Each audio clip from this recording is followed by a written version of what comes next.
నమస్తే, ప్రజా సమస్యల పరిష్కార వాహిని సిటీ న్యూస్ బులెటిన్కి స్వాగతం. నా పేరు సదానందం. ముందుగా బులెటిన్లోని హెడ్లైన్స్.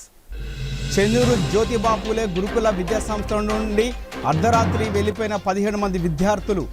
మంచిర్యాల ఎమ్మెల్యే సతీమణి కొక్కిరాల సూర్యకకు తమ గోడును వెళ్లబోసుకున్న విద్యార్థులు, తల్లిదండ్రులు. మంచిర్యాల పట్టణ ఓటర్లందరూ ఎమినేషన్ ఫామ్లు నెల 20వ తేదీలోగా సమర్పించాలి. మంచిర్యాల తహసీల్దార్ రఫతుల్లా హుస్సేన్.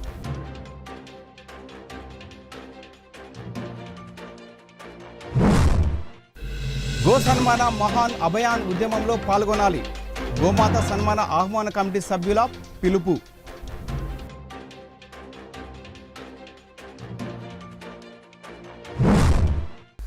సర్ప్ ప్రక్రియలో భాగంగా ఓటర్లందరూ ఈ నెల 20వ తేదీలోగా ఎన్యుమరేషన్ ఫామ్లను పూర్తి చేసి బిఎల్ఓలకు అందజేయాలని మంచిర్యాల తహసీల్దార్ రఫతుల్లా హుస్సేన్ అన్నారు.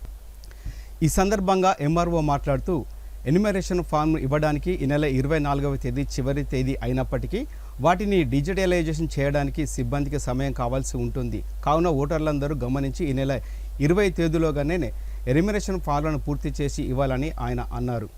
మంచిర్యాల పట్టణంలో 90 పోలింగ్ స్టేషన్ల పరిధిలో ఇప్పటి వరకు 51% ఫారాలను డిజిటలైజేషన్ చేయడం జరిగిందని, ఇంకా 42% ఫారాలను డిజిటలైజేషన్ కావాల్సి ఉందని అన్నారు.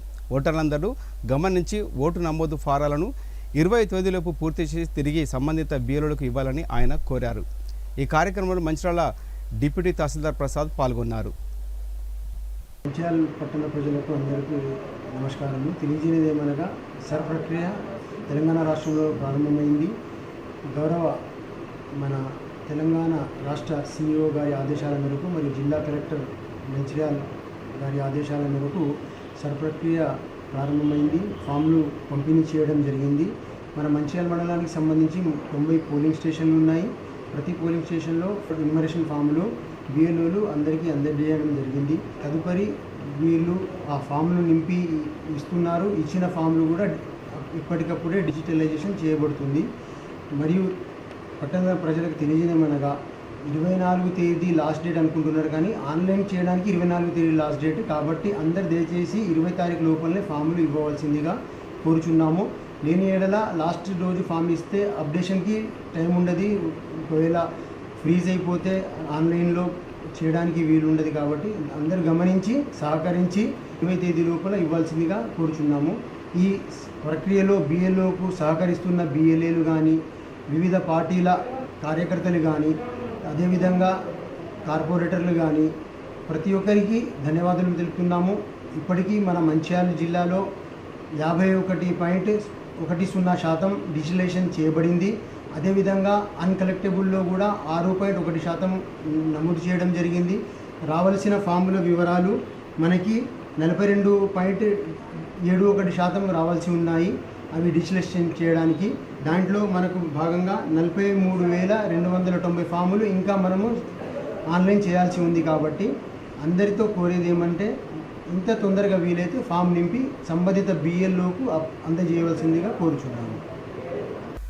గోమాతను జాతీయ ప్రాణిగా ప్రకటించాలని మంచిర్యాల గో సన్మాన ఆహ్వాన కమిటీ సభ్యులు పిలుపునిచ్చారు. మంచిర్యాల పట్టణంలోని విశ్వనాథ ఆలయ కాలక్షేప మండపంలో ఏర్పాటు చేసిన విలేకరుల సమావేశంలో గో సన్మాన్ ఆహ్వాన అభియాన్ మంచిర్యాల జిల్లా కమిటీ సభ్యులు మాట్లాడారు.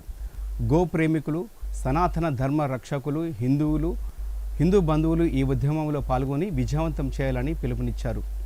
భారతదేశంలో గోవధను పూర్తిగా నిషేధించాలని, గోవులను రాష్ట్ర మాత లేదా రాష్ట్ర ఆరాధ్యగా జాతి గౌరవాన్ని కల్పించాలని, గోవుల సేవ కోసం ప్రత్యేక కేంద్ర మంత్రిత్వ శాఖ ఏర్పాటు చేయాలని విజ్ఞప్తి చేశారు. గో సన్మాన ఉద్యమంలో భాగంగా గో సన్మాన దివాస్ ఈ నెల 27 నుండి అక్టోబర్ 27 వరకు దేశవ్యాప్తంగా నిర్వహిస్తున్నట్లు, ఈ సమయంలో 40 కోట్ల సంతకాల సేకరించి కేంద్ర రాష్ట్ర ప్రభుత్వాలకు అందజేయడం జరుగుతుందని తెలిపారు. ఈ ఉద్యమంలో భాగస్వాములు కావడానికి 9047777323 లేదా 9571712140 నెంబర్లను సంప్రదించాలని తెలిపారు. ఈ కార్యక్రమంలో సతీష్ భవానీ స్వామి, రఘు అగోరి స్వామి, దంతుల ముఖేష్, గోనె శ్యామ్ సుందర్రావు, వేముల హరిప్రసాద్, కన్నకంటి రవీందర్, బద్రీనాథ్, చంద్రశేఖర్ తదితరులు పాల్గొన్నారు. మన యొక్క సనాతన ధర్మంలో ధర్మదేవత గోమాత రూపంలో భూమిపైన సంచరిస్తూ ఉంటుంది. యుగ యుగాలుగా కృతాయుగం మొదలుకొని కలియుగం వరకు గో సంరక్షణ బాధ్యత మన ధర్మంలో అవతరిస్తున్న అవతార పురుషులు మొదలుకొని మానవుల వరకు చేయాల్సినటువంటి అవసరత ఉంది. గతంలో పరశురాముడు, శ్రీరామచంద్రుడు, శ్రీకృష్ణుడు, మన కలియుగంలో అయితే ఛత్రపతి శివాజీ మహారాజ్ కూడా గో సంరక్షణ చేయడం జరిగింది. ముఖ్యంగా ధర్మశాస్త్రాలు ఏం చెప్తున్నాయి, మనకు సైంటిఫిక్గా ఏం ప్రూవ్ అయిందంటే గోవు అంతరించిపోయిన రోజు మానవ మనుగడ తుడిచిపెట్టుకపోతుంది అనే విషయాన్ని మనకు శాస్త్రాలు మరి శాస్త్రీయంగా కూడా మనకు తెలియవచ్చు. ఏ విధంగా అంటే గతంలో గోవుకు దగ్గరగా జీవనం చేసిన మానవులకు ఎలాంటి వ్యాధులు సోకేటివి కాదు. ఈరోజు మనం గోవులకు దూరం కావడం చేత క్యాన్సర్ ప్రబలింది. అనేక రోగాలకు మన శరీరం బానిసగా మారి మానవులంతా కూడా రోగగ్రస్తులు అవుతున్నారు.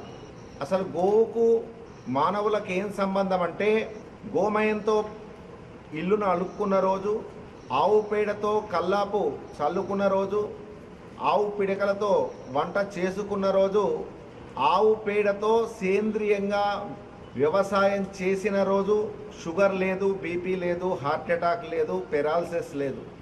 ఈరోజు పెస్టిసైడ్స్ వాడి భూమిని నాశనం చేస్తున్నటువంటి నూతన వ్యవసాయ పద్ధతి వల్ల, మనం తినే ఆహారం వల్ల మనకు రోగాలు వస్తున్నాయి.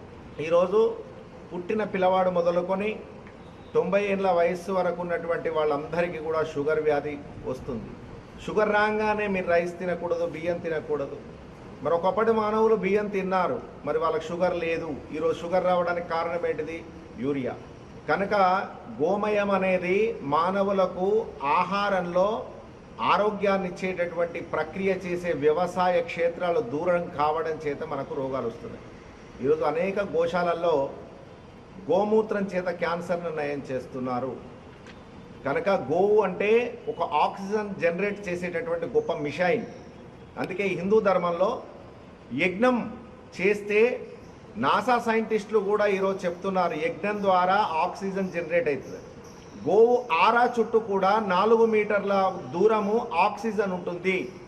మన శరీరములో ఉన్నటువంటి కార్బన్ డైఆక్సైడ్ను గోవు తీసుకొని మనకు ఆక్సిజన్ ఇస్తుంది. కనుక ఒక ఆక్సిజన్ను ప్రకృతిలో నిర్మాణం చేసే శక్తి గోమాతకు తప్ప మరి ఏ ప్రాణికి లేదు. కనుక ఆక్సిజన్ అంతరించిపోతే చూసాం కదా, కరోనాలో ఆక్సిజన్ లేకపోవడం వల్ల ఎంతోమంది చనిపోయినారు. కనుక యూపీలో ఒక ప్రాంతం మొత్తం ఆవు నెయ్యిలో ఆవు పేడతో చేసిన పిడకలను ముంచి అంటించి దాని పొగను ఇళ్లలో వేసుకుంటే కరోనా రాలేదు అని చెప్పి మనకు మీడియా మిత్రుల ద్వారా తెలియవచ్చింది ఇంతకు ముందు. అంటే గోమయంలో ప్రాణశక్తి ఉంది, గోఘృతంలో ప్రాణశక్తి ఉంది, ఆవు పాలల్లో అమృతం ఉంది. కనుకనే మన తల్లులలో పాలు లేని ఎడల పిల్లలకు ఆవు పాలు పోసి పెంచుతాం. కనుక మనకు గోవు మాత అయింది. తల్లి తర్వాత తల్లి ఎవరయ్యా అంటే గోమాత. కాబట్టి తల్లి లాంటి గోమాతను తీసుకెళ్ళి అన్యాక్రాంతంగా చంపేస్తున్నారు. కనుక ప్రతి హిందువు యొక్క బాధ్యత గో సంరక్షణ చేయడం. కనుక హిందువులారా, జాగో హిందూ జాగో. ఎందుకు మనం జాగృతం కావాలి అంటే గో జిహాదీ. గోవులు అంతరించిపోతే మనము భారతీయులను చంపాల్సిన అవసరం లేదు. వాళ్లకు వాళ్ళే రోగగ్రస్తులై చస్తారని తెలిసి భారతదేశంలో ఉన్న గో సంపదనంతా కూడా బంగ్లాదేశ్, బర్మా, పాకిస్తాన్ లాంటి, ఆఫ్ఘనిస్తాన్ లాంటి దేశాలకు తరలిస్తూ మన భారతదేశంలో హిందువులని అంతమొందించాలనేటటువంటి ప్రక్రియ జరుగుతున్న సమయంలో గో సంరక్షణ మహాయాగాన్ని, గోవధ నిర్మూలన చట్టం తేవాలనేటటువంటి సంకల్పం చేత హిందువులందరి చేత భారతదేశం యావత్తు మరియు మన తెలంగాణ ప్రాంతం మంచిర్యాల జిల్లాలో కూడా సంతక సేకరణ కార్యక్రమం జరుగుతుంది. కనుక ప్రాంత హిందూ ఆత్మబంధువులారా, ప్రతి ఒక్కరిది మన బాధ్యతగా గమనించి అందరూ ఈ యొక్క సంకల్పాన్ని చేసుకొని ఈ రోజు నుంచి మేమందరం సంతక సేకరణలో భాగస్వాములం అవుతామని మీ అందరూ కూడా కదలి రావాల్సిందిగా, గోవధ నిర్మూలన చట్టాన్ని తెచ్చుకోవాల్సిందిగా మన హిందూ బంధువులకు స్వాగతం పలుకుతున్నాం. గోవును జాతీయ ప్రాణిగా మనం గుర్తించడానికి సంతకాల సేకరణ అనేది చేయడం జరుగుతుంది. ముఖ్యంగా యువత గోవు యొక్క ప్రాముఖ్యత మీరు తెలుసుకోవాలి. ఇంతకుముందుకే సతీష్ గారు చెప్పారు. ఆ ముఖ్యతను మీరు తెలుసుకొని ఈ యొక్క సంతకాల సేకరణను సోషల్ మీడియా ద్వారా ముఖ్యంగా యువత దీన్ని అవేర్నెస్కి తీసుకొని రావాలి, ఎక్కువ జనాల్లోకి తీసుకొని వెళ్ళాలి. ఈ సంతకాల సేకరణ మనం విజయవంతం చేసి గోవును జాతీయ ప్రాణిగా గుర్తించే విధంగా మనం ముందుకు తీసుకెళ్ళాలి. అలాగే గో వెధను శాశ్వతంగా నిర్మూలన చేయాలి. ఎప్పుడైతే మనకు గోవు జాతీయ ప్రాణిగా గుర్తించబడుతుందో అప్పుడే మనకు ఈ గోహత్యలు అనేది నిర్మూలన అనేది జరగడం జరుగుతుంది. సాంప్రదాయంలో గోమాతను గోమాతగా, గో తల్లిగా, సకల దేవత స్వరూపినిగా మనం పూజిస్తాము. గోవులను రక్షించడం మనందరి బాధ్యత. ఒక గోవు పేడతోని 1 ఎకరం పొలము వ్యవసాయం చేయొచ్చు. అటువంటి ఆహార ఉత్పత్తులు మన ఆరోగ్యానికి ఎంతో మేలుకరంగా ఉంటాయి. ఇవాటి మన వ్యవసాయంలో మొత్తము మెడిసిన్తోనే, ఫెర్టిలైజర్తోనే మన ఆహారం అన్నది నడుస్తున్నది. ఎన్నో క్యాన్సర్ వ్యాధులు అటువంటివి వస్తున్నాయి. ఈ సందర్భంగా మన గోవులను రక్షించడం మన అందరి బాధ్యత. గోవులను రక్షించడానికి మన అందరం కలిసి గో సమ్మాన్ అనే కార్యక్రమంలో అందరూ మీ ముందుకు వస్తారు. ఈ మన హిందూ సంరక్షకులు అందరూ వచ్చిన టైంలో ఈ యొక్క గో సమ్మాన్ ఆహ్వానం అనే యొక్క అభియాన్ ఈ పత్రం పైన మీ పేరు, మొబైల్ నెంబరు, ఆధార్ నెంబరు సంతకం చేయండి. ఇటువంటి ఈ యొక్క అందరి మన మద్దతుతోని మనం అందరం కూడా దీనికి ముందుకు వచ్చి గోవులను రక్షించుకోవాలి, గోవులను పరిరక్షించాలి అనే బాధ్యతగా మనం అందరం కూడా ముందుకు పోయి ఈ కార్యక్రమంలో మనం పాల్గొని జాతీయ ప్రాణిగా మన గోవును ప్రతిపాదించే విధంగా, ప్రభుత్వం పైన మనం ఒత్తిడి తెచ్చే విధంగా మనం అందరం కూడా కలిసి ముందుకు వెళ్ళాలని కోరుకుంటూ ఈ యొక్క అవకాశం ఇచ్చినందుకు ధన్యవాదాలు. లక్షడ్పేట పట్టణ అభివృద్ధిలో అత్యంత కీలకమైన రోడ్డు విస్తరణ పనుల విషయంలో లక్షడ్పేట మున్సిపల్ అధికారులు కఠిన నిర్ణయాలను తీసుకుంటున్నారు. బుధవారం ఉదయం మున్సిపాలిటీ సిబ్బంది భారీ పోలీసు బందోబస్తుతో జేసీబీలను తీసుకొని కూల్చివేతకు రావడంతో పట్టణంలో కొంత ఉద్రిక్త వాతావరణం నెలకొంది. లక్షడ్పేట పట్టణంలోని ప్రధాన రోడ్లను విస్తరించేందుకు మున్సిపల్ శాఖ గత 3 నెలలుగా వ్యాపారులకు, భవన యజమానులకు పలుమార్లు నోటీసులు జారీ చేసింది. అయితే కొంతమంది వ్యాపారులు విస్తీర్ణకు సహకరించకపోవడంతో అధికారులు నేరుగా అక్రమ తొలగింపులకు రంగంలోకి దిగారు. మున్సిపల్ కమిషనర్ విజయ్ కుమార్ మాట్లాడుతూ రోడ్డు విస్తరణ పనులను సజావుగా సాగాలంటే వ్యాపారులు తప్పనిసరిగా సహకరించాలని సూచించారు. నిబంధనల ప్రకారం రోడ్లకు ఇరువైపుల కింద అంతస్తు గ్రౌండ్ ఫ్లోర్ 40 ఫీట్లు, పై అంతస్తులు 37 ఫీట్ల మేరకు ఖాళీ ఉండాలని స్పష్టం చేశారు. కూల్చివేతలను చూసి ఆందోళనకు గురైన వ్యాపారులు తమకు స్వల్ప సమయం ఇస్తే మున్సిపాలిటీ నిబంధనలు జారీ చేసిన విధంగా బాల్కనీలను స్వయంగా తొలగించుకుంటామని కమిషనర్ వద్ద విన్నవించుకున్నారు. వారి అభ్యర్థనను సానుకూలంగా పరిశీలించి కమిషనర్ విజయ్ కుమార్ మానవీయ కోణంలో ఆలోచించి వారం రోజుల పాటు గడువు ఇస్తున్నట్లుగా ప్రకటించారు. ఈ గడువు ముగిసిన తర్వాత కూడా అక్రమాలు అలాగే ఉంటే యాంత్రాంగం కఠినంగా వ్యవహరిస్తుందని, స్వచ్ఛందంగా తొలగించకపోతే జేసీబీలతో కూల్చివేతలు తప్పనిసరి అని ఆయన హెచ్చరించారు. పట్టణ ప్రగతిలో వ్యాపారస్తులు భాగస్వాములు కావాలని, అందరూ సహకరించాలని కమిషనర్ కోరారు.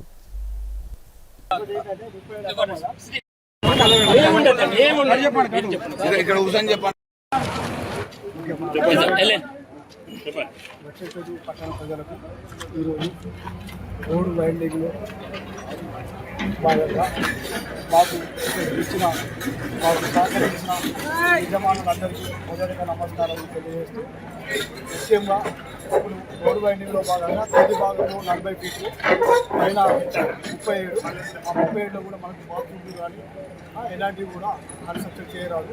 ఇంకా 1 వీక్ మేము టైం కూడా వాళ్ళు కోరారు కాబట్టి మేము వారికి టైం ఇవ్వడం జరిగింది. 1 వీక్ మొత్తం తప్పనిసరి తీసేసుకోవాలి. 7 నెలల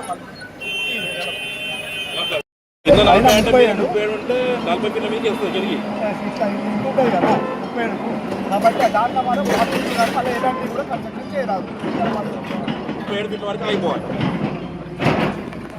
సింగరేణిలో కార్మికుల ఓట్లను దండుకోవడం కోసం వివిధ రాజకీయ పార్టీల నాయకులు సింగరేణి భరోసా యాత్ర అని బాయిబాట కార్యక్రమాలు చేపడుతున్నారని ఏఐటీసీ రాష్ట్ర అధ్యక్షులు వాసిరెడ్డి సీతారామయ్య ఆరోపించారు. మందమర్రి పట్టణంలో ఏర్పాటు చేసిన విలేకరుల సమావేశంలో ఆయన మాట్లాడుతూ సింగరేణి సంస్థలో పనిచేస్తున్న కార్మికుల ఓట్లకు మద్దతు పొందడానికి బీజేపీ, టీఆర్ఎస్, కవిత, బీఆర్ఎస్ పార్టీలు బొగ్గుబావుల భరోసా యాత్రలు, బాయిబాట కార్యక్రమాలు చేపడుతున్నాయని విమర్శించారు.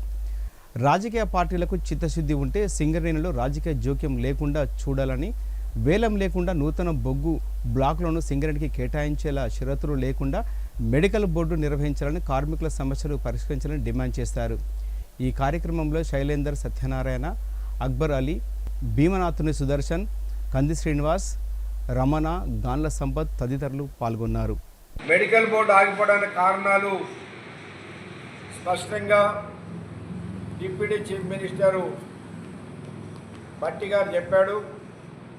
సింగరేణిలో గతంలో 13 సంవత్సరాల కాలంలో 3,500 మంది కార్మికులు మెడికల్ ఇన్వాలిడేషన్ అయితే ఈ 5-6 సంవత్సరాల కాలంలోనే 14,000 మంది మెడికల్ ఇన్వాలిడేషన్ అయ్యారు. కాబట్టి దీనిపైన ఏసీబీ కేసు విచారణ జరిపిస్తున్నాం, దానివల్ల ఆగిందని చెప్పారు. మరి కొన్ని కారణ నియామకాల ద్వారా ఎక్కువ మందికి ఉద్యోగాలు ఇవ్వాలని, కొన్ని జబ్బులు కలపడం వలన, దాదాపు 6-7 జబ్బులు కలపడం వలన ప్రతి మెడికల్ బోర్డులో కూడా సుమారు 50%, 60%, 70%, 80% వరకు కూడా మెడికల్ ఇన్వాలిడేషన్ అయ్యారు. ఇప్పుడు కూడా అదే పద్ధతుల్లో ఈ జబ్బులు ఉన్నటువంటి వాళ్ళందరినీ కూడా మెడికల్ ఇన్వాలిడేషన్ చేయాలి. అట్లా కాకుండా మళ్ళీ పర్సంటేజ్ తగ్గించి ఇచ్చేస్తే ఆందోళన కార్యక్రమాలు చేపడతామని కూడా యాజమాన్యాన్ని హెచ్చరిస్తూ ఉన్నాం. అట్లాగే ఇవాళ ప్రతి రాజకీయ పార్టీ కూడా బావిల మీదకి వచ్చి కార్మికులకి భరోసా యాత్ర అని చెప్తా ఉన్నారు. ఎవరికి భరోసా ఇస్తున్నారు? మీరు మీ ఓట్లకి భరోసా కొరకు, సింగరేణి కార్మికుల ఓట్ల కొరకు మీరు భరోసా యాత్ర జరుపుతున్నారు తప్ప మీరు గతంలో ఏనాడైనా సింగరేణి కార్మికుల సమస్యల మీద మాట్లాడినటువంటి ఉన్నాయా? మీ ప్రభుత్వ విధానాల వల్లే ఇవాళ సింగరేణికి పరిస్థితి వస్తూ ఉంది. కేంద్ర ప్రభుత్వ విధానం వల్ల 12వ వేజ్ బోర్డు ఏర్పాటు కావడం లేదు. సింగరేణికి రావాల్సినటువంటి కొత్త బావులు రాకుండా పోయినాయి. ఇప్పుడు వాళ్ళు వచ్చి మేము భరోసా యాత్ర అంటున్నారు. అట్లనే కవిత గారు దాదాపు 10 సంవత్సరాలు అధికారంలో ఉండి 12 సంవత్సరాలు సింగరేణి గుర్తింపు కార్మిక సంఘం నాయకురాలుగా ఉండి మారుపేర్ల సమస్య కానీ, ఇన్కమ్ ట్యాక్స్ సమస్య కానీ, సొంత ఇంటి పథకం కానీ ఏ ఒక్కటి కూడా అమలు చేయకుండా ఇప్పుడు కార్మికులకి మేము భరోసా అంటున్నారు. అంటే మీకు భరోసా అనేది మీ ఓట్ల కొరకు భరోసా తప్ప సింగరేణి కార్మికుల సమస్యలు కాదనేది సింగరేణి కార్మికులకు అందరికీ అర్థమైంది. ఇవాళ ఈ రాజకీయ పార్టీలు, ముఖ్యంగా ఇవాళ కాంగ్రెస్ పార్టీ కావచ్చు, నిన్న బీఆర్ఎస్ పార్టీ కావచ్చు, ఇవాళ కేంద్రంలోని బీజేపీ ప్రభుత్వం కావచ్చు, ఈ రాజకీయ పార్టీల నాయకుల జోక్యం వల్లే సింగరేణికి పరిస్థితి వచ్చింది. 2014 కంటే ముందు చెన్నూరు నియోజకవర్గ పరిధిలో ఓటర్ల నమోదు ప్రక్రియ సర్ కార్యక్రమాన్ని బిఎల్ఓలు, కాంగ్రెస్ పార్టీ కార్యకర్త సహకారంతో అత్యంత వేగంగా ముందుకు సాగుతున్నట్లుగా బిఎల్ఓలు, కార్యకర్తలు తెలిపారు. చెన్నూరు నియోజకవర్గంలో రాష్ట్ర మంత్రి వివేక్ వెంకటస్వామి ఆదేశాలతో ప్రతి వార్డులో, గ్రామ పంచాయతీ వార్డులలో హెల్ప్ డెస్క్లను ఏర్పాటు చేసి బిఎల్ఓలు ఇంటింటికి వెళ్ళి ఎన్యుమరేషన్ ఫారాలను నింపి తిరిగి బిఎల్ఓలకు అందజేయడం జరుగుతుందని తెలిపారు. రాబోయే మరో 4 రోజులలో చెన్నూరు మున్సిపాలిటీ వ్యాప్తంగా 100% సర్ ప్రక్రియ పూర్తి చేస్తామని మున్సిపల్ చైర్పర్సన్ పెద్దింటి పద్మ పేర్కొన్నారు. మంత్రి వెంకటస్వామి, ఎంపీ వంశీకృష్ణ పిలుపుతో ఒక్క ఓటు కూడా గల్లంతు కాకుండా పక్కా ఫారాలను పూర్తి చేస్తున్నట్టుగా కాంగ్రెస్ ముఖ్య నాయకులు తెలిపారు. ఈ కార్యక్రమంలో కాంగ్రెస్ పార్టీ నాయకులు, కార్యకర్తలు, బిఎల్ఓలు తదితరులు పాల్గొన్నారు.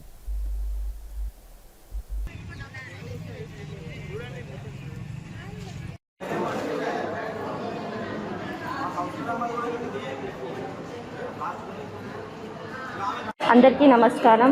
ఈరోజు మన గౌరవనీయులైన మంత్రివర్యులు గడ్డం వివేక్ వెంకటస్వామి గారి ఆదేశాల మేరకు మేరు సంఘంలో polling booth numbers 180, 181, 182, 183 SIR help centre పెట్టడం జరిగింది. మన బిఎల్ఓ ఆఫీసర్స్ ప్రతి ఇంటికి తిరిగి ఎన్యుమరేషన్ ఫామ్స్ ఇవ్వడం జరిగింది. అయినా కానీ ఎవరికైనా ఎన్యుమరేషన్ ఫామ్స్ అందకపోయినా లేదా అది నింపడానికి ఎవరికైనా ఇబ్బందిగా ఉన్నా ఇక్కడ వచ్చి ఎన్యుమరేషన్ ఫామ్స్ నింపి మన బిఎల్ఓ ఆఫీసర్స్కి ఇవ్వచ్చు. ఇప్పటివరకు మనము 60% ఫామ్స్ అందాయి. మనకు మిగతా 40% కూడా మన బిఎల్ఏ మరియు మన కాంగ్రెస్ పార్టీ నాయకుల సహాయంతో అది 4 రోజుల్లో పూర్తి చేస్తామని అనుకుంటున్నాం.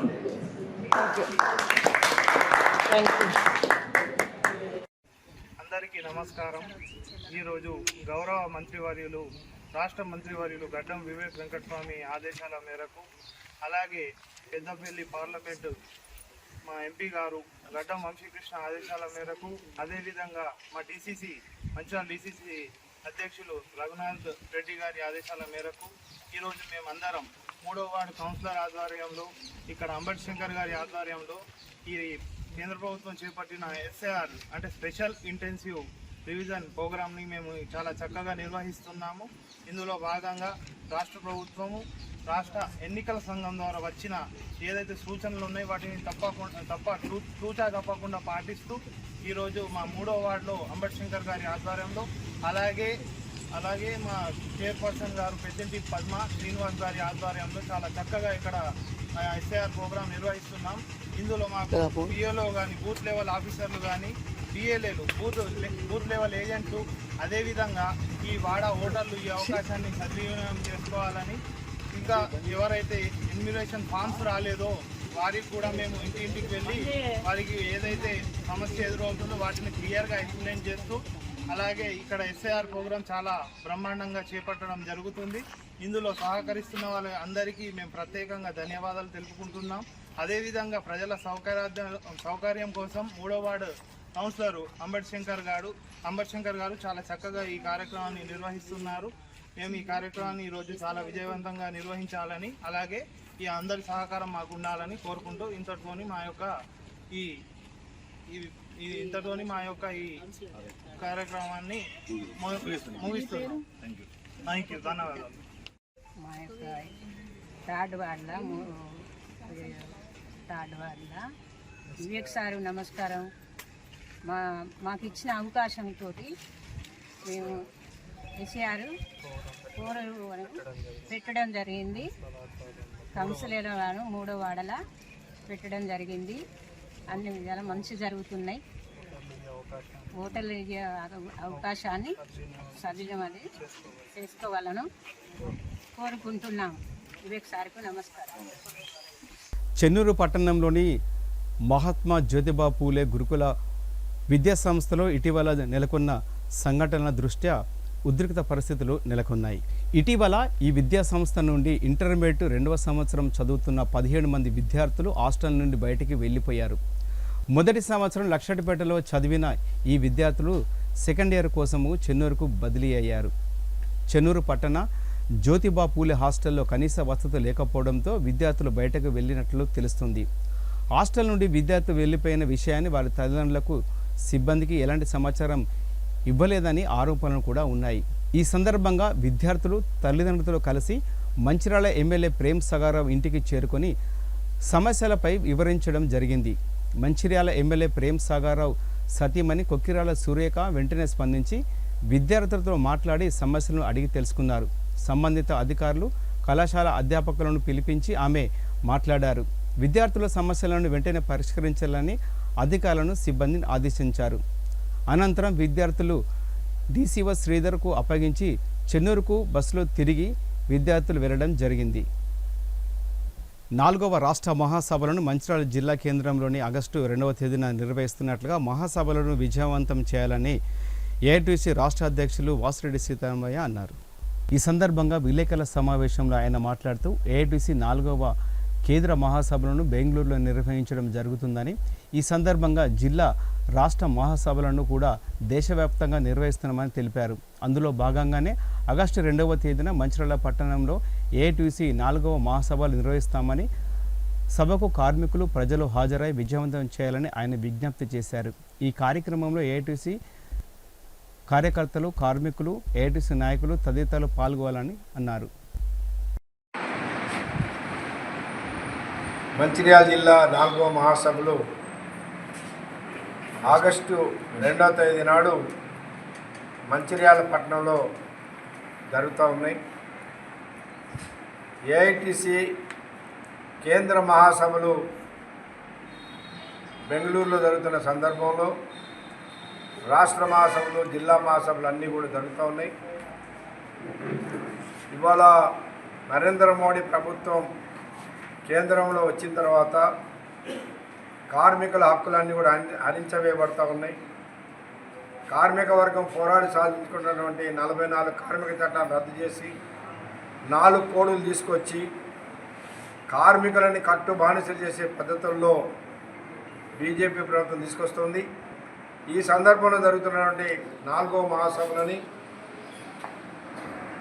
వార్తలు ముగించే ముందు ముఖ్యాంశాలు మరొకసారి. చెన్నూరు జ్యోతిబాపులే గురుకుల విద్యాసంస్థల నుండి అర్ధరాత్రి వెళ్లిపోయిన 17 మంది విద్యార్థులు. మంచిర్యాల ఎమ్మెల్యే సతీమణి కొక్కిరాల సూర్యకకు తమ గోడును వెళ్లబోసుకున్న విద్యార్థులు, తల్లిదండ్రులు. మంచిర్యాల పట్టణ ఓటర్లందరూ ఎమినేషన్ ఫామ్లు నెల 20వ తేదీలోగా సమర్పించాలి. మంచిర్యాల తహసీల్దార్ రఫతుల్లా హుస్సేన్.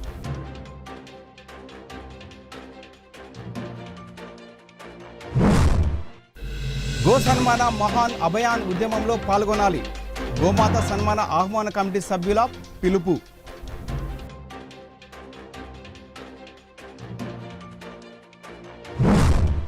ఈ వార్తలు ఇంతటితో సమాప్తం. తిరిగి ప్రసారమే సిటీ న్యూస్లో కలుసుకుందాం. అంతవరకు సెలవు. నమస్కారం.